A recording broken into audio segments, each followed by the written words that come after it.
Bonjour et bienvenue à votre émission d'actualité. Qu'en pensez-vous? Une émission où on analyse et on réfléchit à l'actualité de la semaine. Et cette semaine, nul autre que Jules Simard pour venir éclairer l'actualité de sa sagesse légendaire et de son vécu tonitruant. Bonjour, M. Simard. Salut, ça va bien? Ça va bien, toi? On est en forme, on est en forme. Malgré la COVID. En plus, une belle période de température. On a battu de 7 degrés le record de chaleur hier. Honnêtement, là, l'année passée, hier, là, en fait, on est le 20 aujourd'hui. Ouais. Hier, l'année dernière, il y avait eu une tempête de neige dont la neige avait resté. L'an dernier. Ouais. Aujourd'hui, on était quasiment short dehors. Ah oui, facilement.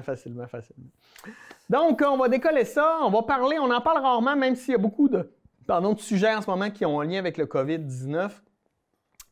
On se doit de le souligner. Il y a une deuxième vague au Québec, on le sait, on est tombé en zone rouge. Mais c'est très inquiétant pour la région parce que per capita, on est la région où il y a le plus de cas. Et en chiffre absolu, on est la deuxième région où il y a le plus de cas après Montréal. Qu'est-ce qui se passe? Est-ce qu'on était trop confiant parce qu'on a eu peu de cas lors de la première vague? Comment tu analyses cette situation-là, toi, Jules? Honnêtement, je pense qu'il y a un virus qui est excessivement vicieux. Oui. Et je pense, on regarde ça, là. Oui, il y a eu fort probablement une forme de relâchement un peu au niveau des...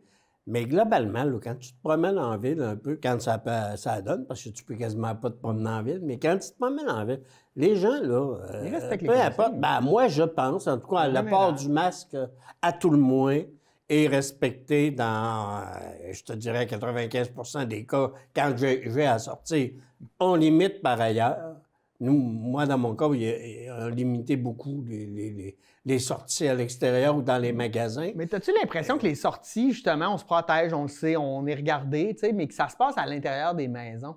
Nous, on a décidé on n'a plus aucune activité sociale à part les activités en famille, chez nous, avec les enfants, en se disant, bien, si ça peut aider à ce qu'on ne l'ait pas. Mon père a 75 ans, on veut faire attention parce qu'il reste dans notre bulle.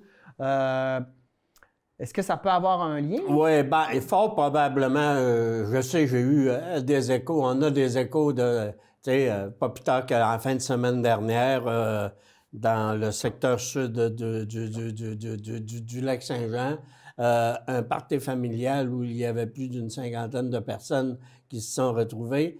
Et il y avait à l'intérieur de ça 5 personnes, semblerait-il, d'après ce qu'on a pu voir, 5 personnes qui avaient la COVID. Le lendemain, il y en avait 45 autres de plus. Ben oui, c'est ça. Tu sais, ce genre de choses-là, oui, je pense c'est maintenu. On se sent peut-être un petit peu plus, on se sent peut-être un petit peu plus vulnérable. Je prenais le reportage de quelqu'un cette semaine où est-ce que la personne disait, tu sais, moi, je vis dans un milieu rural, on n'est pas très touché par ça. Nous, chez nous, on voit moins de personnes. Ouais. C'est peut-être vrai, là, OK, sauf que, bon, si tu fais un relâchement quelconque, tu as peut-être plus de monde qui vont être pognés dans ta municipalité parce que on est peut-être moins, justement, mais je veux dire, tout le monde peut peut-être y passer rapidement. Alors, je ne le sais pas, je ne sais vraiment pas. Où est-ce qu'on s'en va? Aussi, il y a des foyers dans les hôpitaux. On voit que la limite des lits est presque atteinte là, pour les hospitalisations. J'espère qu'on va réussir à faire redescendre cette courbe-là. Il va falloir parce que... Mais quoi que tu vois, quand le ministre est venu cette semaine, fort probablement qu'ils avaient les tests qui avaient été faits. Donc, même si tu n'avais pas les résultats tout de suite, tu pouvais prévoir. Et il disait, écoute, le pire semble pas être passé. Il veut dire, quand on me dit ça comme ça, c'est parce que j'ai peut-être des informations en aval qui vont me permettre de dire ça. Alors, écoute, on est dans un record quasiment quotidien. Là, on était à 200 cas quand dans la première vague, quand on en avait 3, on capotait. Oui, c'est ça. Hein, tu comprends que... il y a effectivement eu... mais où ça aurait... Je pense que ce virus-là, quand il se met à attaquer, il attaque. OK? Ouais. Et, ça en prend qu'un pour en avoir 3, semble-t-il, par la suite. Oui. Alors, tu comprends, ça veut dire qu'on n'est quand même pas 500 000 là, dans la région, là. Il y a quand même des bonnes nouvelles. Hein. Il y a des vaccins qui ont démontré des résultats très, très, très encourageants. Deux vaccins en phase 3 qui vont tomber en phase 4. Donc, peut-être qu'en 2021, là, on pourra obtenir... On a ces par vaccins-là. ailleurs, en fait, ce que j'ai pu voir aussi, c'est qu'il faut qu'il soit plus que congelé, là, ton vaccin. Ça va. C'est pour l'administrer, là, ça va quand même te prendre fort probablement un équipement réfrigéré un peu. Je m'a dit, comme quelqu'un disait ce matin, je suis allé pour le vaccin de la grippe et quelqu'un disait, bon, ben écoute, on va s'organiser pour faire ça dans les usines de congélation de bleuets, là. Pour pouvoir être en mesure de pouvoir, en tout cas, quoi qu'il en soit, oui, il y a fort probablement des vaccins qui vont apparaître. Et, mais, tu sais, le virus va rester là. Le virus va être là. Et qu'est-ce qu'on peut faire pour éliminer ce virus-là? Je ne sais pas si c'est possible ou s'il fait comme il est toujours là. C'est comme il était peut-être latent quand on a eu la première vague. Mais bon, on a été chanceux de passer à côté. Mais là, il a décidé de nous attaquer. De nous attaquer un peu plus violemment. Bon, malgré tout ça, ben, la vie continue. L'hiver s'en vient. Je veux qu'on parle de demi-ski. Demi-ski, un incontournable pour les sports d'hiver et maintenant aussi là, pour le vélo de montagne, etc., dans le secteur de la MRC Maria-Chapdelaine. On nous dit qu'il faudrait probablement un nouveau chalet. Est-ce que c'est des informations que tu as entendues? Oui, je pense que dès l'an dernier, je pense que ça monte à 3 ou 4 ans, où il y avait eu, on l'avait fait dans l'étude, et on avait démontré qu'au niveau du chalet, il faudrait qu'il y ait plus que du rafraîchissement pour qu'il soit, en ce qui regarde les normes aussi, puis les nouvelles normes, toutes ces choses-là. Et si on veut garder un centre de ski intéressant. C'est ça. Aussi. On avait mis de l'avant, dire, bon, ben oui, il faudrait qu'on investisse là-dedans.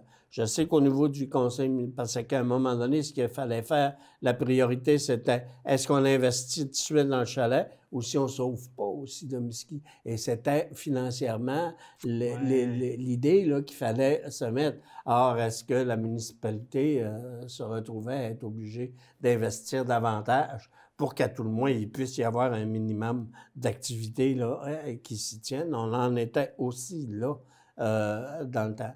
Or, peut-être, je sais que la municipalité a quand même investi pour qu'on puisse avoir des activités de base. Or, la situation financière est quand même fort probablement encore précaire, mais là, on en serait rendu à se dire, pour qu'on puisse être capable, peut-être non pas de rentabiliser, parce que ce sont des équipements où il faut faire attention sur la question de la rentabilité.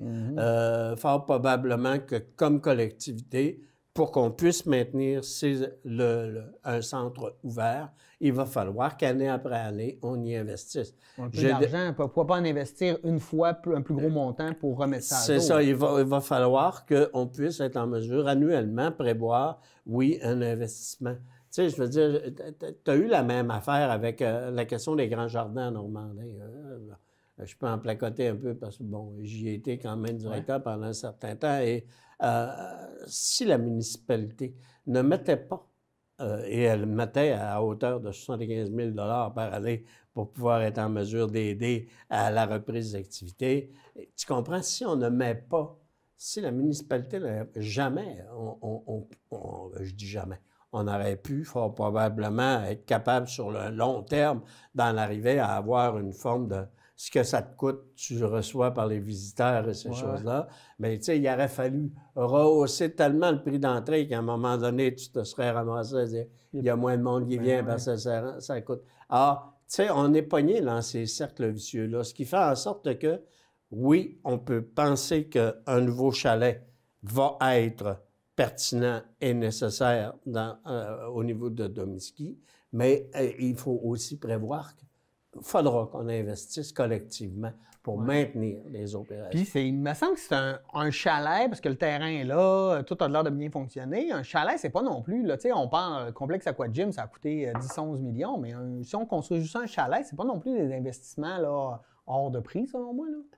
Fort probablement pas. Par contre, tu sais, quand tu fais un investissement collectif, il ne faut pas le regarder, je pense, l'élément de la rentabilité, comme si j'investis dans l'entreprise privée pour pouvoir être dans une usine.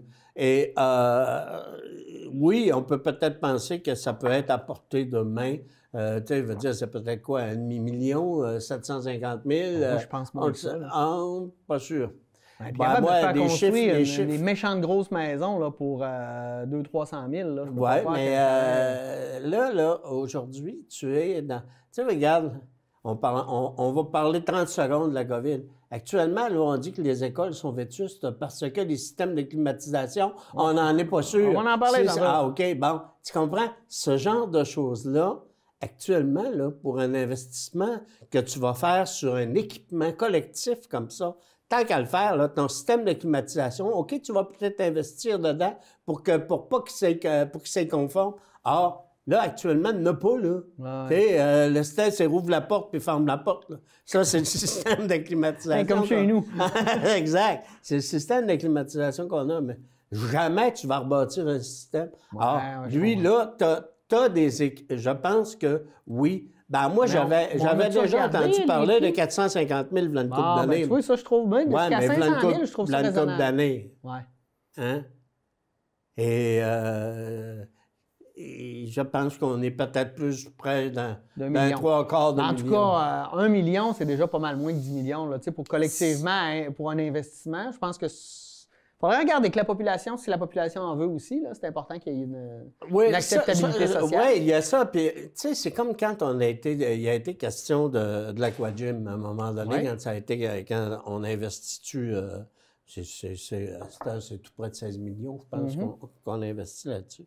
On investitue 16 millions de dollars. Et quand, je me souviens, j'osais à cette émission-ci, on discutait avec Joanie et puis je disais, écoute, c'est-tu nécessaire d'avoir, oui, si nous voulons avoir une forme d'attraction au niveau municipal pour pouvoir être en mesure d'avoir de nouveaux résidents puis des résidents qui vont s'acheter des maisons puis qui vont payer les taxes, c'est peut-être nécessaire qu'effectivement on puisse avoir ce genre d'équipement-là et peu importe un peu quasiment le coût que ça peut coûter, mais il faut qu'on mette ce genre d'équipement-là. Ça a une force d'attraction.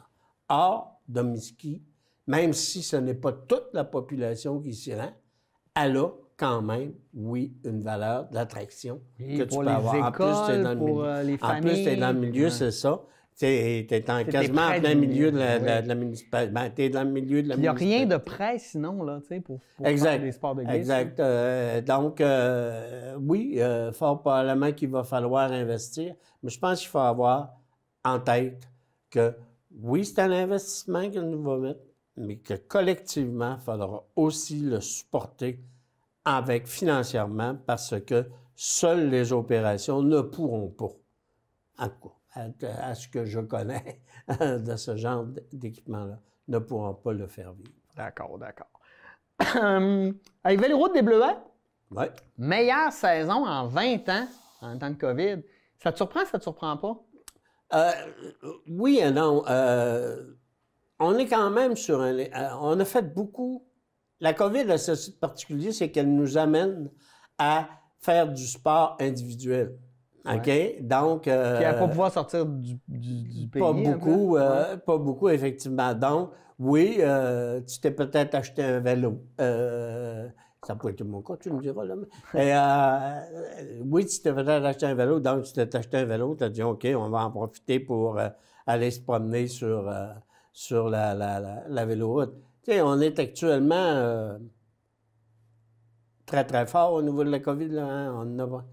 Donc, peut-être qu'on a eu aussi plus de visiteurs extérieurs qui sont venus nous voir. Mais là, mettons pas ça sur la faute des autres. Là. Mais clairement, on a eu une bonne saison touristique malgré la COVID. Exactement. Puis je pense que la notoriété de la véloroute à travers le Québec ont fait que tous les gens se sont dit, tant qu'à aller faire du vélo, allons au plus bel endroit au monde pour faire du vélo, le Lac-Saint-Jean. Et ça l'a certainement entré en ligne de compte. Et oui, chapeau pour un équipement collectif qui nous a coûté plusieurs millions de dollars et qui démontre, sa pertinence. Tu sais, tu as eu un autre phénomène aussi.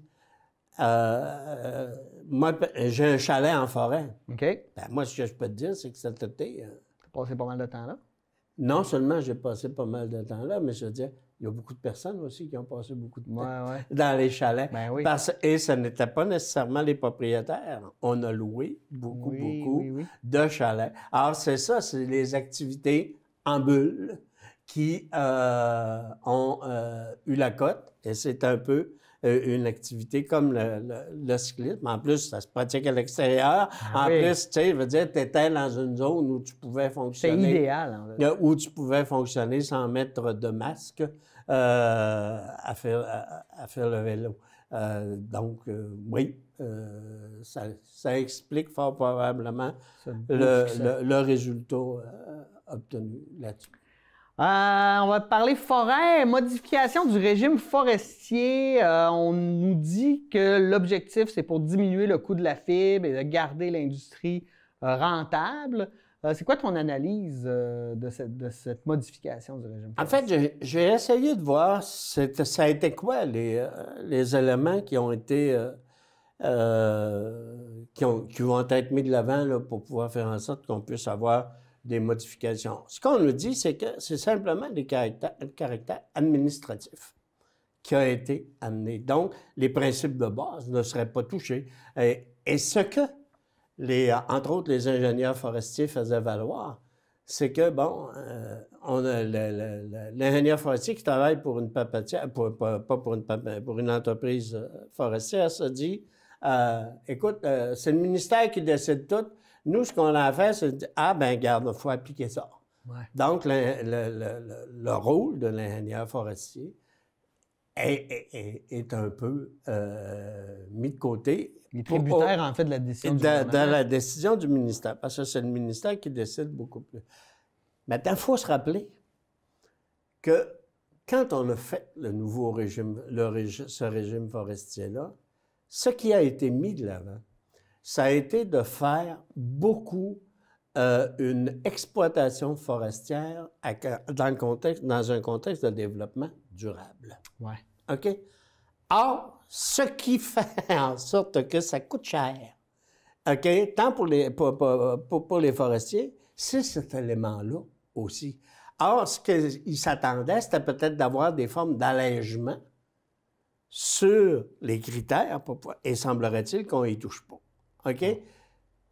Collectivement, il faut se rappeler que le régime forestier, quand il a été mis de l'avant, c'était pour faire en sorte que nous ayons aussi le maximum de retombées collectivement sur l'utilisation de la forêt et non pas juste des retombées très bonnes pour l'entreprise privée qui l'exploitait. Alors, tu sais, je pense qu'on en est encore là-dessus. Et si je suis un entrepreneur forestier, je me dis, le coût de la fibre, là, ça me coûte cher. Moi, par rapport à ce qui se passe aux États-Unis, où est-ce que ça coûte peut-être moins cher avoir la fibre? Par contre, où est-ce qu'on vend notre bois? Et on le vend aux États-Unis. Pourquoi? Parce qu'ils ne sont pas capables de produire tous leurs propres besoins. Donc, on s'en vient chez nous. Et là, on prend notre forêt, on le ship en 2x4 aux États-Unis, malgré les surtaxes, malgré les ci et les ça. C'est quand même le point sur lequel on y va. On en est où? En ce qu'on a fait, on aurait fait, semblerait-il, une réforme essentiellement cosmétique pour pouvoir être en mesure de dire, au lieu que ça on demandait d'avoir des périodes plus évaluées, plus longues sur l'exploitation quand tu reçois ton CAF. Ça ne s'appelle plus un CAF, là. Mais on demandait d'avoir des périodes plus longues. On n'a pas ces éléments-là. Semblerait-il aussi qu'on aurait... Il y a un gars que j'aimerais entendre là-dessus. Et je te le soumets peut-être pour Il faut rappeler que Denis Trottier était un des gars qui a travaillé, comme beaucoup, dans ce nouveau régime forestier-là.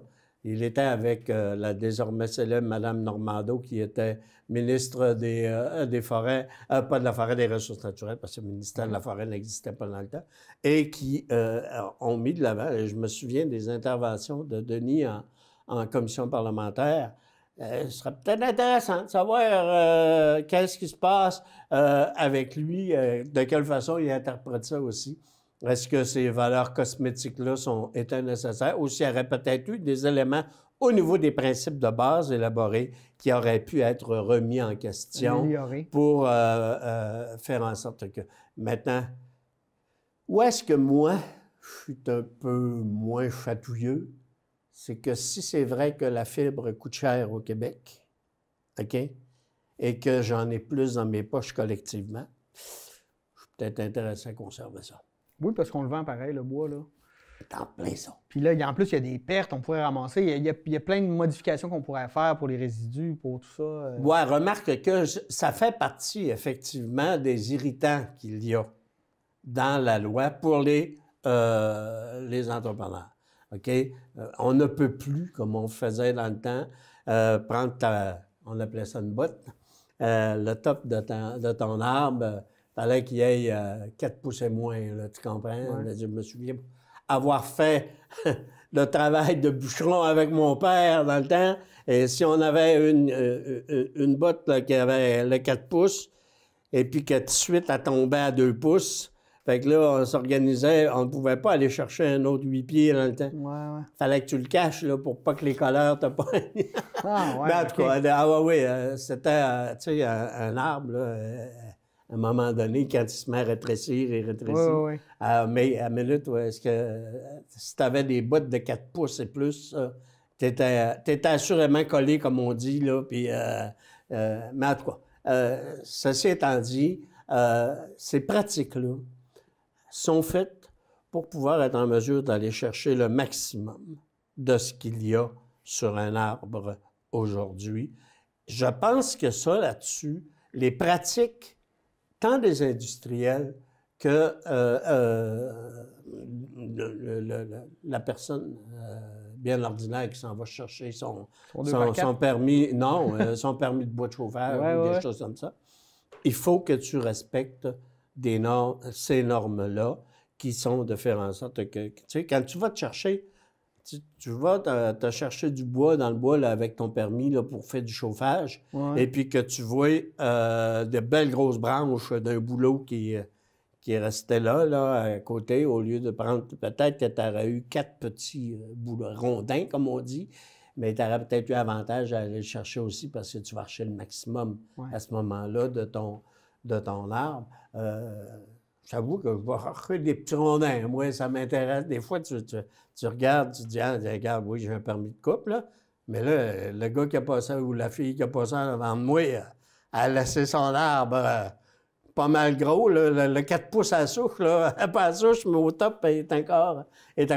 Fait que, oui, je me recoupe encore une coupe de bûches là-dedans pour pouvoir être en mesure d'aller chercher le maximum de l'arbre. Je te dis pas que je suis le meilleur du monde là-dessus, là, mais au moins, je pense qu'il faut être conscient que quand on utilise effectivement notre ressource forestière, il faut aller la chercher au maximum de ce qu'on peut aller chercher. Je viens d'avoir des images de toi avec une scie mécanique, là. Ouais? Ah, ça va numéro 1. Ouais, ça me donne un sourire, puis après ça, ça me fait un peu des fois penser à un film d'horreur. Non. OK, on vient sur GNL Québec. Le BAP est terminé. 2 choses, en fait, qui se sont passées. Premièrement, le président, Pat Fiard, qui a quitté. Donc, est-ce que c'est un signe que ça va pas très bien à l'intérieur de GNL Québec? Et deuxièmement, c'est qu'il y a eu un rapport du BAP qui est sorti pour la Ville de Québec qui a dit « Non, votre projet n'est pas bon. » Donc, est-ce que... Et là, le gouvernement a écouté le BAP et a dit à la Ville de Québec « Refaites vos devoirs. » C'est en lien avec le tramway à Québec. Est-ce que la force du BAP qui est un pouvoir de recommandation, il n'y a pas un pouvoir coercitif, là, le BAP, là. À quoi il faut s'attendre? Hein? Parce qu'on voyait pour Québec, il y avait eu un gros poids mis sur l'acceptabilité sociale, donc c'était pas acceptable au niveau de la population.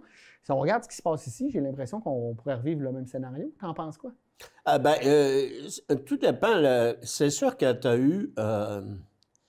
Bon, premièrement, sur la question du directeur, du président directeur qui vient de remettre sa démission. Ouais.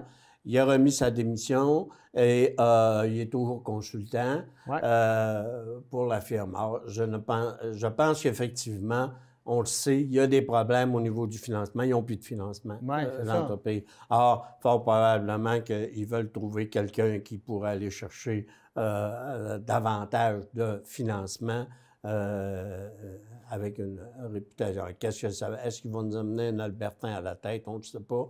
Mais je pense qu'il faut regarder... S'ils amènent un Albertin à la tête, je pense qu'ils ont mal compris là, tu vas voir qu'est-ce qui se passe. On va voir qu'est-ce qui se passe. En ce qui regarde le BAP lui-même, le fait que là, les éditions sont finies, on le sait, on en parlait lors de notre dernier entretien, le BAP se doit, oui, de prendre en considération ce qui se dit, peu importe le côté qui se dit, et être en mesure de dire, bon, ben oui, l'acceptabilité sociale pourrait être là, moyennant telle et telle contrainte, ou encore elle n'est pas là, même si on met tel et tel élément. C'est rare qu'on voit... mais je pense qu'on ne peut pas voir... Non, je pense pas, mais sauf que moi, ce que je voyais qu'il y avait eu beaucoup de poids dans la décision pour Québec, c'était l'acceptabilité sociale. Puis je fais, ah ouais, tu sais, ça m'a surpris parce que d'habitude, c'est des considérations plus économiques qui sont mises de l'avant que l'acceptabilité sociale. Surtout quand le gouvernement... Et écologique. Lorsque tu réussis à démontrer qu'au niveau de l'écologie ou de l'environnement, qu'il y a des mesures qui peuvent en atténuer les effets, et ils peuvent dire oui, bon, ben oui, on peut aller de l'avant à moyennant telle et telle condition. La question de l'acceptabilité sociale est fondamentale aussi dans le mandat du BAP. Ben oui, OK? C'est absolument. Or, le fait qu'on puisse le dire, puis qu'on puisse l'affirmer, oui, d'après ce qu'on voit, il n'y aurait pas d'acceptabilité sociale assez grande pour pouvoir faire en sorte que ça puisse passer.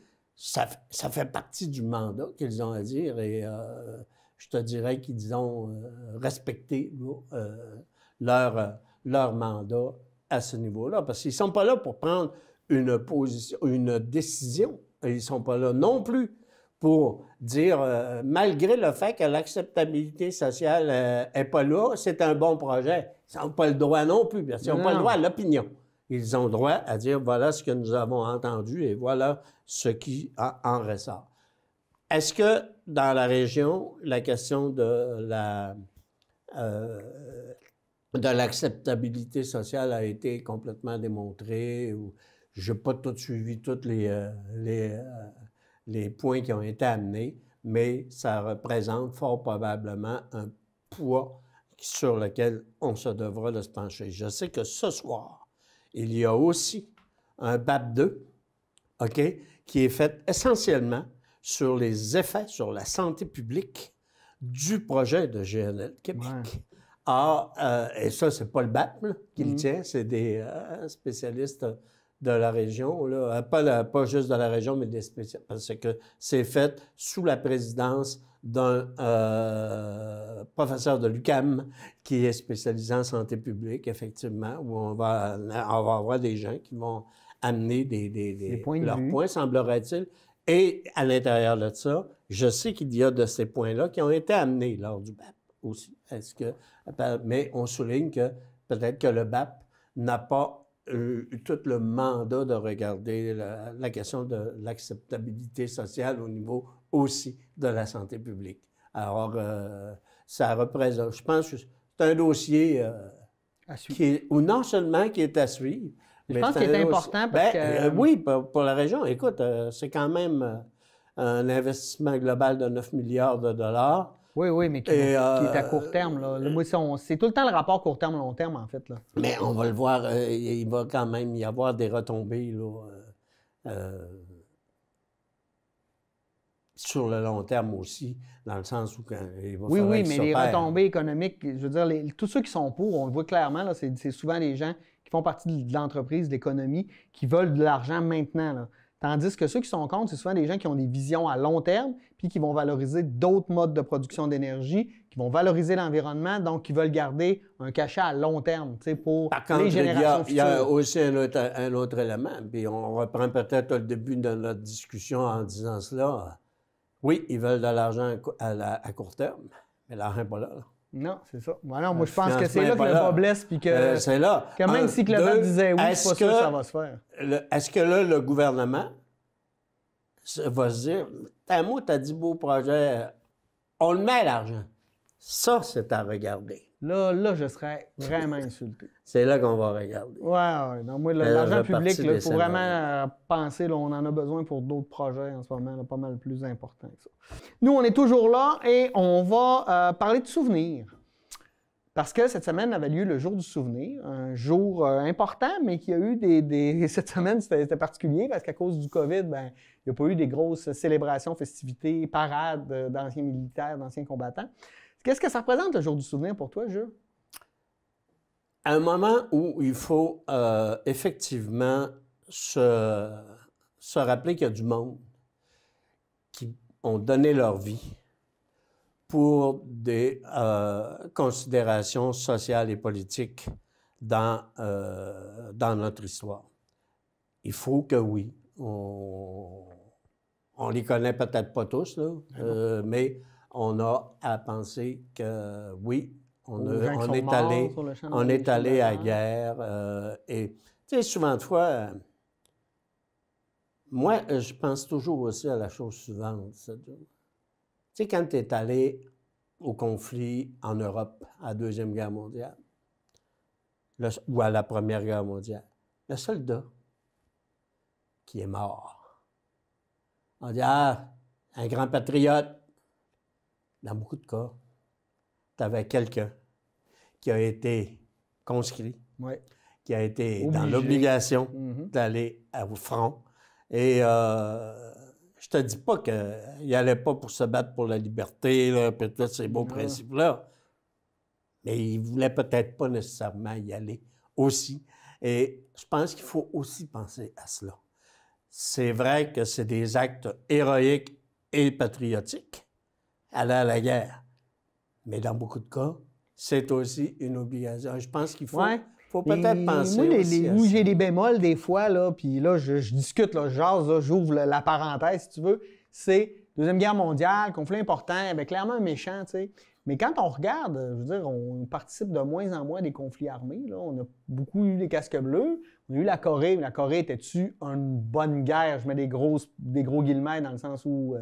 mais là, ça porte un jugement. Ben, je porte clairement un jugement là, sur le colonialisme qu'on a pu faire à travers le monde à cette époque-là. Là. Mais tu sais, quand on regarde l'implication, je ne veux pas que j'ai le goût qu'on reparte en guerre pour qu'il y ait encore plus d'anciens combattants. Là. Au contraire, mais ça me pose une question, en fait, sur le pourquoi on a besoin encore d'avoir des militaires, pourquoi on a besoin d'aller se battre. Il y a des grands enjeux derrière tout ça. Là.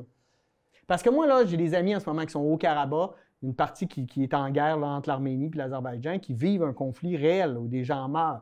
Mais quand on regarde ça d'ici du Canada, c'est une game de risque. C'est de la géopolitique entre la Russie, la Turquie, la France, les États-Unis.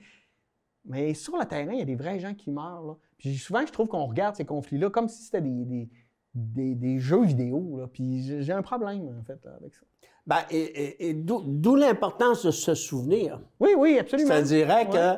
non, je ne remets pas ça en question. C'est pour ça, tout à l'heure, que je te disais, moi, quand je pense au jour du souvenir, je pense au pauvre type qui est allé à la Première Guerre mondiale, qui était dans les tranchées et qui On n'est jamais sorti. Il n'en est jamais sorti. Puis il ne voulait peut-être pas nécessairement y aller. En Première Guerre, il ne voulait clairement pas y aller s'il était du Québec. Tu comprends? Moi, c'est ça. Oui, c'est vrai qu'aujourd'hui, on a peut-être moins de guerres, Mais quand tu t'en vas faire une, tu sais, Une mission de paix? une mission de paix, là.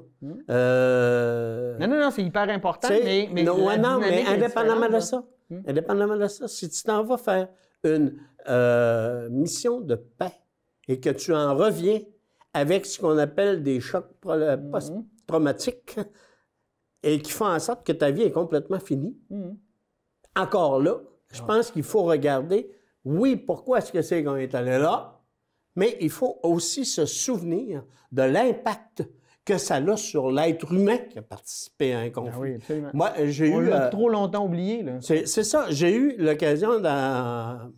Ben, c'est pas nécessairement une bonne affaire, mais j'ai eu vers l'âge de 17-18 ans, je me suis ramassé à l'hôpital pour une petite opération. Et il y avait, dans le temps, on était 2 par chambre, minimalement, et il y avait dans la chambre d'à côté un ancien militaire qui avait des plaques, parce qu'il avait été victime et ces plaques-là le faisaient plus que souffrir. Donc, et il me racontait, lui, il était camionneur pendant la guerre. Et il avait été victime, effectivement, d'une explosion et son camion, il était passé, puis donc il avait perdu. Et il m'expliquait que, oui, tu peux pas aller à la guerre. Tu peux pas aller au front. C'est impossible, comme être humain, de te ramasser et de dire « je suis la chair qui peut peut-être y passer ». Il dit « on nous droguait ». Et pour pouvoir être en mesure de nous droguer et de faire activer la fameuse drogue, on nous faisait boire de l'alcool. Moi, je suis sorti de la guerre alcoolique. Oui. Et beaucoup étaient on l'a vu, les anciens... aujourd'hui, on appelle ça des chocs post-traumatiques. Oui, mais... Ben, les autres, ça en est un, là. Ça en est un, ça. Alors, je pense que c'est ça qu'il faut aussi. Le jour du souvenir doit nous rappeler qu'il y a des hommes et des femmes, parce que on avait justement un reportage hier sur une soldate, et des hommes et des femmes qui sont allés à la guerre, pas nécessairement parce qu'ils voulaient y aller, mais parce qu'on les a obligés à y aller. Et c'est ça aussi qu'il faut se souvenir.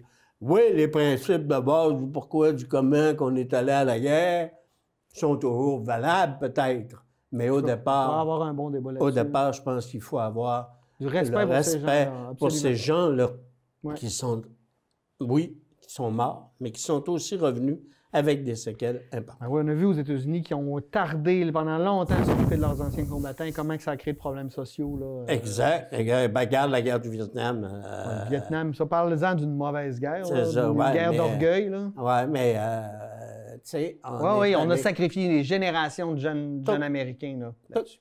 OK, je te change de sujet. Je sais que tu voulais en parler absolument de la ventilation dans les écoles, des édifices publics. Tu en as glissé tantôt, je n'ai pas pu te retenir. Là. Tu voulais vraiment en parler. C'est embêtant, ce sujet-là, selon moi, pour plein de raisons. Parce que ça fait longtemps qu'on le sait que la majorité des écoles sont désuètes, qu'on devrait mettre de l'argent là-dedans, mais bon, l'argent ne tombe pas des arbres, il faut la trouver. Là, on veut en mettre parce qu'on sait que c'est un facteur de propagation de la COVID-19, donc il y a un enjeu de santé publique.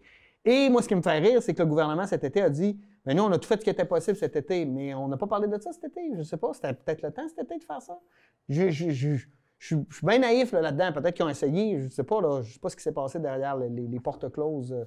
Bien, tu avais eu les CHSLD, ils ont mis de l'avant beaucoup de systèmes d'air climatisé. Oui, mais ça, c'est CHSLD, mais les écoles. Ben, c'est ça. Est-ce qu'on a pris ça? C'est comme on dit, les jeunes sont moins touchés, etc. Est-ce qu'on a peut-être pris ça à la légère? Oui, ben, je pense qu'on s'est dit qu'effectivement, garde, on maintient là, les écoles ouvertes. Ah oui? Hein, on les maintient, même si facile au secondaire, tu y vas une journée sur 2.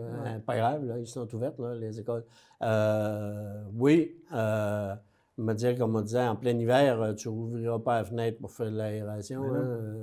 Puis dans beaucoup de cas, je regarde Jean Dolbeau ici, tu peux même pas l'ouvrir, la fenêtre. Il n'y en a pas. Tu sais, je veux dire, il y a des fenêtres, mais ça ne s'ouvre pas.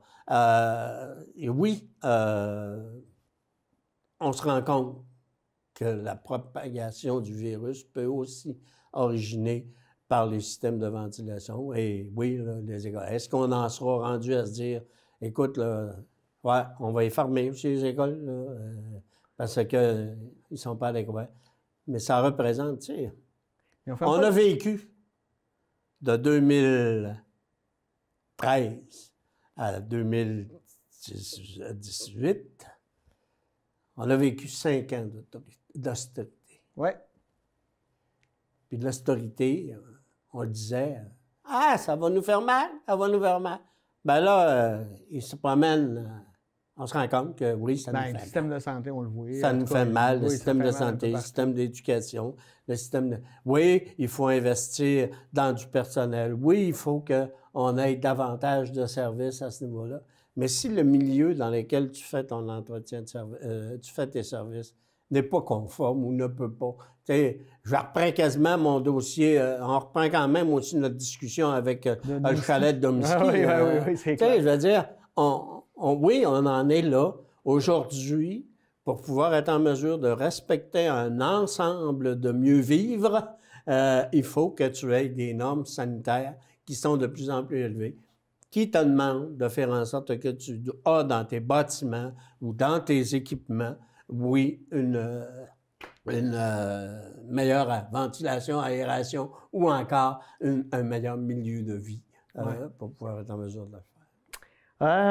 On va rester dans le gouvernement de la CAQ en ce moment. On a senti cette semaine, faire un peu le tour de l'état des lieux, on a senti pas un vent de panique à l'intérieur du parti, mais tu sais, moi, je veux faire ça tout en respect, là, dans le sens où le gouvernement de François Legault n'avait pas prévu qu'il allait avoir une pandémie mondiale et je suis sûr qu'ils avaient le goût de faire d'autres choses du Québec. Là, ils sont pris avec ça. Je considère qu'ils font leur mieux. Je ne suis pas d'accord avec toutes les décisions, mais je ne suis pas non plus en désaccord avec toutes les décisions. Je pense qu'ils font leur mieux dans la situation, puis ils apprennent. Hein, ça ne doit pas être évident là, quand ça arrive comme ça. Mais on sent qu'ils commencent à avoir une fatigue là, au niveau du gouvernement. Penses-tu qu'on va être capable de se sortir de la pandémie en restant un parti fort et uni au niveau de la CAQ? Tu sais, c'est une épreuve hallucinante là, à laquelle ils doivent passer. Oui, bien, je pense que oui, dans la mesure où la CAQ, c'est un individu. C'est Legault. Oui. Il passe encore bien, oui. Je pense, au niveau de la population. Mais là, avec l'exercice du pouvoir, on commence à connaître plus de gens dans la CAQ, on les voit, là, tu sais. Oui, mais à la minute où est-ce qu'ils ont peut-être une petite coche un petit peu mal taillée, si tu n'es pas l'ami de M. Legault direct, tu ne passes plus. Hein? La ministre de la Santé est partie. La ministre de l'Éducation, la ministre des Affaires autochtones.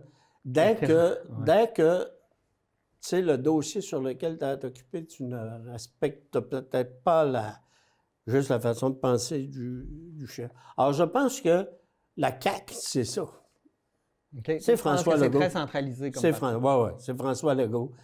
Tout passe par le bureau du PM, puis le programme qu'on avait mis de l'avant, c'est les idées de François Legault. On a l'impression qu'on le voit vieillir à mesure à chaque jour, oui. Là, que le pouvoir va... Oui, il fait son œuvre, comme on dit, là, oui. Ça use, comme on dit là-dessus. Okay. Je ne penserais pas...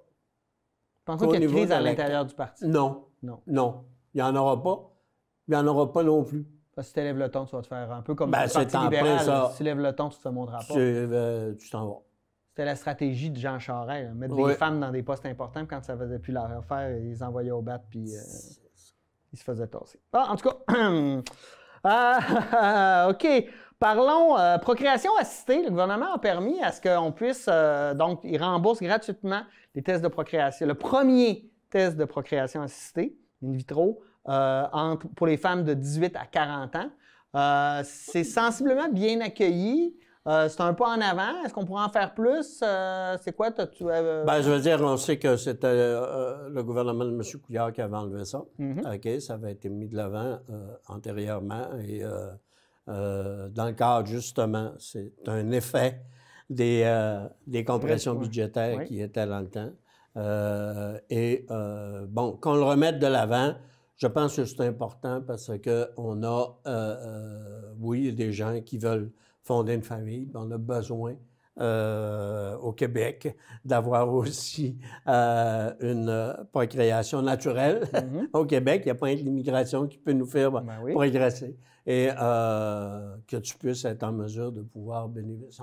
On me dit que ça peut coûter jusqu'à 15 ou 25 000 je pense, avoir des travaux, pas des travaux, mais des soins pour pouvoir être en mesure de pouvoir... Ça change une vie, un enfant, c'est un projet de vie. Oui, c'est ça, mais tu comprends, si tu es obligé, tu le prends puis tu le payes au complet, ben, je veux dire, tu peux peut-être dire, bon, ben, écoute, on fait une fois, là.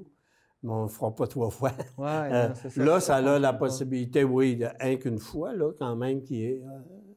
mais pour certaines personnes, ça prend 2, 3, 4 fois. Oui, c'est ça. Ouais. C'est que si au moins, bon, la première fois, ça ne fonctionne pas, et bon, la deuxième fois, c'est toi qui la payes, mais au moins, tu te dis, je peux peut-être risquer de l'avoir. Ça, non, je pense que c'est une bonne mesure qui se doit d'être félicitée. Parfait. Question autochtone, on a vu dans les dernières semaines beaucoup de choses qui ont été dites. Bon, premièrement, on veut former davantage les enseignants pour enseigner, en fait, l'histoire des Premières Nations. En santé, tous les systèmes de santé ont des formations obligatoires. Au niveau de la police aussi, on veut faire des patrouilles mixtes avec plus d'intervenants sociaux qui connaissent autochtones, donc qui connaissent le milieu, etc. On a vu, ou même en Ontario, où on a changé la dynamique et puis c'est vraiment des gens de la communauté qui vont pouvoir être en première ligne pour aider les policiers, en fait, à dénouer les problématiques. Ça me semble être un beau virage, là. Ça me semble positif. On va voir ce que ça va donner, parce que là, c'est des vœux pieux, là, il n'y a rien de fait encore. Mais il me semble qu'on est dans une bonne direction. Le nouveau ministre... Lafrenière. Lafrenière avait dit, écoute, là, on va passer on fera pas la discussion de principe sur le systémique. Ouais. Nous allons mettre de l'avant les actions.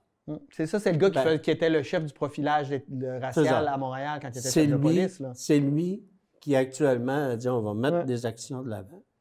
Il y a des actions qui sont mises de l'avant. Moi, je dis chapeau. Oui, il y a des problématiques qui sont reliées à des comportements racistes et il faut effectivement que le gouvernement y mette les ressources nécessaires pour pouvoir le faire et les actions pour pouvoir être en mesure. Il faut que ça se fasse de concert avec, naturellement, les Autochtones. Et les décisions qui doivent être prises doivent être adaptées à la réalité de tout, et les Québécois et les Autochtones et les immigrants. Et il faut que ces mesures-là soient mises de l'avant de concert avec tout le monde. Et il y a des actions qui se font chapeau.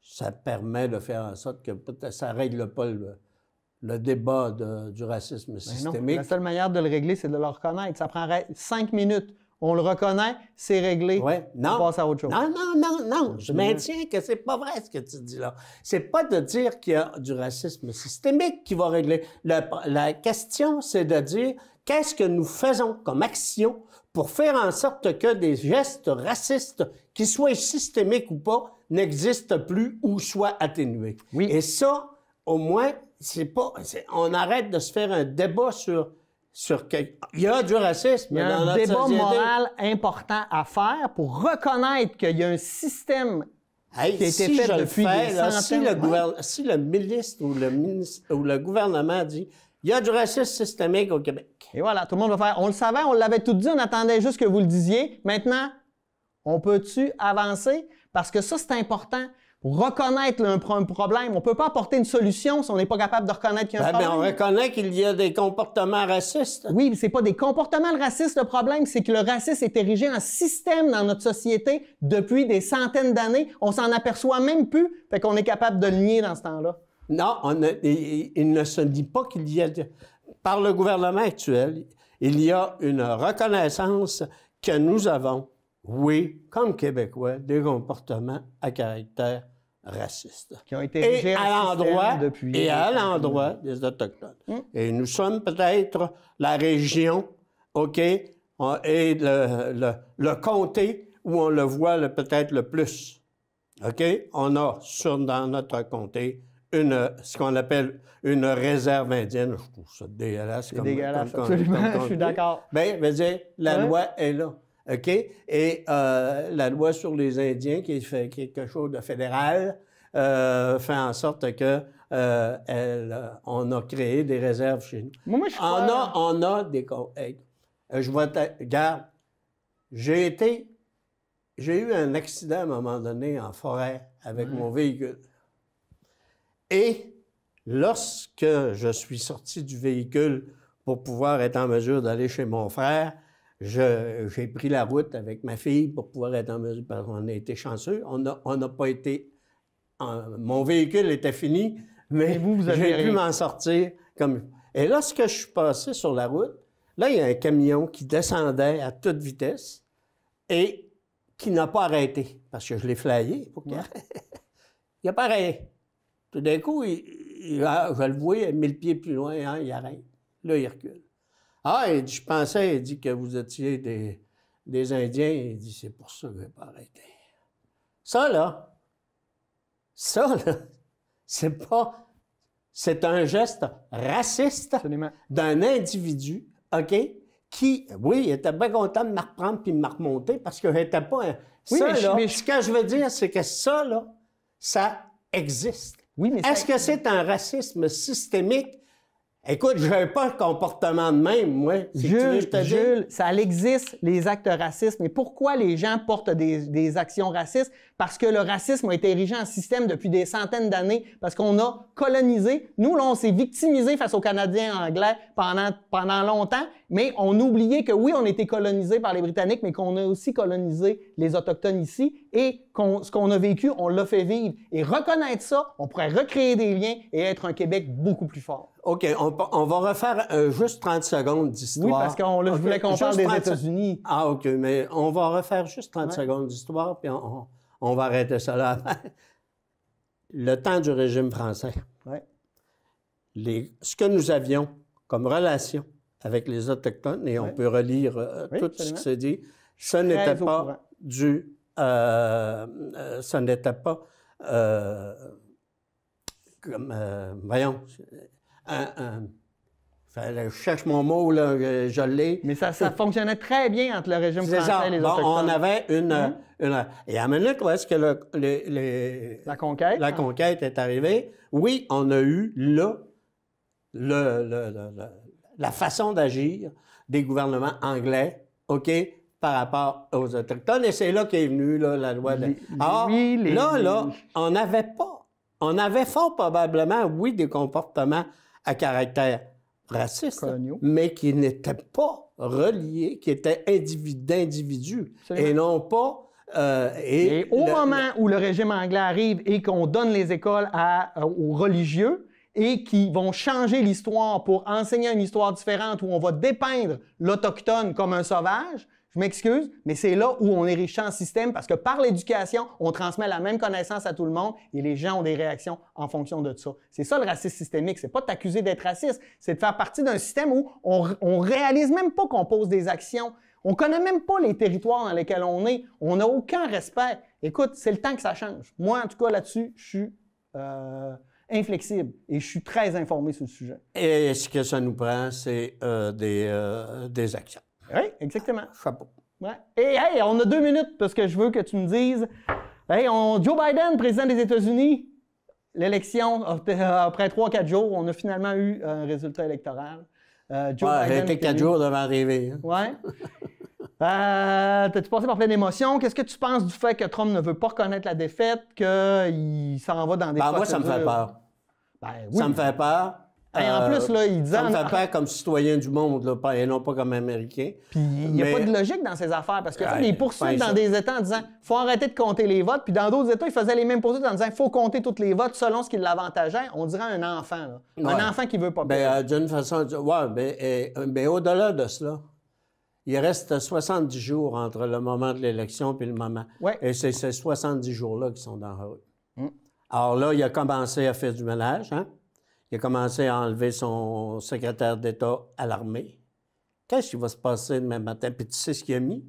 comme nouveau directeur et comme troisième plus important chef militaire aux États-Unis. Oui, il y a des gens qui pensent comme lui, puis des gens qui pensent non seulement comme lui, mais des gens qui se disent, bon, ben là, il faudrait qu'on s'en tape une petite guerre, là. Hein? On est dû, ça fait longtemps. On est dû, ça fait bien longtemps qu'on n'a pas eu, là. OK, puis check bien ça. Il reste 70 jours où c'est lui qui peut peut-être dire, là, actuellement, il nous a parlé pendant, depuis le mois de mars, du virus chinois, hein, qui est en train de dissémer la population américaine comme jamais une guerre va l'avoir faite, OK? Et check bien ce qu'il va faire avec la Chine. Est-ce qu'il va nous amener une guerre avec la Chine? Peut-être pas direct, mais check bien ce qu'il va nous amener. On va voir d'ici le 20 janvier. C'est ça qui est dommageable dans cette élection-ci. C'est la polarisation extrême. Tout le monde voulait qu'il y ait... le Trumpisme, the greatest of America, il faut que, oui, c'est vrai que ça peut être très enlevant pour les Américains. Mais ce qui est dommage, c'est que le système actuellement fait en sorte que tu as quelqu'un qui vient d'être élu, qui peut-être, lui aussi, c'est un Américain, le gars, là, OK? Peut-être qu'il peut avoir des comportements dits américains, et peut-être que là, il y a du système aussi dans des places, mais... Absolument. Non, mais c'est ça, on crée... Mais, tu comprends? On crée un imaginaire collectif, ça devient... Ce qui est important, c'est que tu as quelqu'un qui est gravement malade, qui dirige la puissance économique, non seulement économique, mais la puissance militaire la plus importante sur la Terre. Et qu'est-ce qui va nous amener? On va voir ça. On peut peut-être être passé à Noël. On peut en reparler à toutes les émissions. Hey, merci, Jules. Toujours agréable de ne pas être d'accord avec toi. Mais à 95% des choses, on est d'accord. Là, mais c'est toujours le fun, un peu de querelle intellectuelle. Merci à vous d'avoir été des nôtres. Nous, on se dit à la semaine prochaine pour une nouvelle édition de Qu'en pensez-vous? Bonne semaine!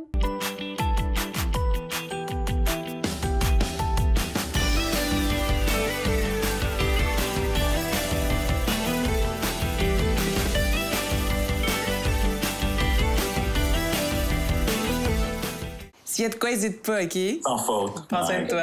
Bye, bye. Prends soin de toi. Prends soin de toi. Soyez là pour vous, comme vous l'êtes pour vos proches. C'est possible que la situation actuelle vous fasse ressentir des émotions difficiles ou même de la détresse. Si vous éprouvez de la difficulté à réaliser les actions du quotidien, des solutions existent. Moi. Moi. Moi. Moi. Moi. Moi. Moi. Moi. Moi. Moi. Moi, je travaille en français. Moi, je travaille en français. Moi, Je travaille en français. Moi, je travaille en français. Moi, je travaille en français.